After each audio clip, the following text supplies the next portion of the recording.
Blessing in disguise. Yan nga ang natatanggap ngayon ng mga magulang ni Carlos Yulo na sila Mrs. Angelica Pocos Yulo at Mark Andrew Yulo. Matapos hindi sila talimain at hindi tulungan ng anak na si Carlos at ngayon nga ay gusto nang gumawa ng sariling pamilya. So wala lang sinasabi pa si Carlos Yulo kung nais pa ba niyang magbigay kahit papano ng tulong, hindi lamang sa kanyang mga magulang kundi sa kanyang mga kapatid na atleta. Iba't iba nga ang naging opinyon sa feud ni Mrs. Angelica Yulo at sa anak na si Carlos at ngayon nga pati ang ama at mga lolo't lola at kapatid ay nadadamay na dahil sa mala Romeo and Juliet na relationship ni Carlos at ni Chloe. Pero kung titignan sa live before ni Mrs. Angelica Pocos Yulo, mukhang okay naman. At mukhang si Chloe talaga ang medyo hindi pabor ng kanyang boyfriend na si Carlos, laging pumunta sa mga magulang nito. Ibig sabihin ba ay talagang medyo nagsoselos kapag ito ay madalas sa kanyang pamilya. Sa kabila nito, tila hindi naman inaamin ito ni Chloe San Jose at tila talagang sila ang dehado.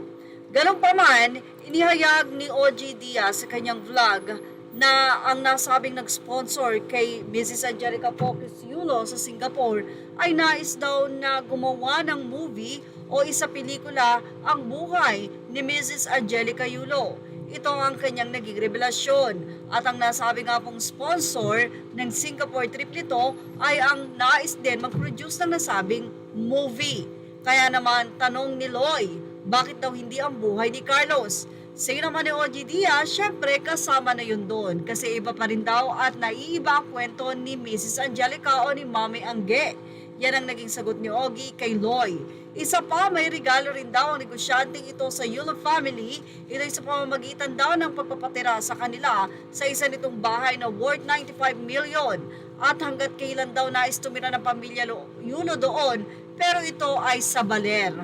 Okay lang daw. Samantala, wala pang tugon o reaksyon ng pahayag ng kampo ng pamilya Yulo na kamakailan lamang ay nagpakita ng photo kung saan ay nasa law firm office. Wala pa rin balita kung bakit nandoon si Mrs. Angelica Yulo at bakit ito tila kumuha ng abogado o kaya naman ay advice. Samantala, ibahagi naman natin ang naging say dito ng mga netizen kung ano nga ba ang kanilang reaksyon matapos ang naging update na ito ng balita.net.ph na si Mami Angge ay magkakaroon ng movie. Ano ang say nila?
At yan ang ating Showbiz Stop update. Thank you for watching. Images are all credit to the rightful owners. Please like, share, and subscribe.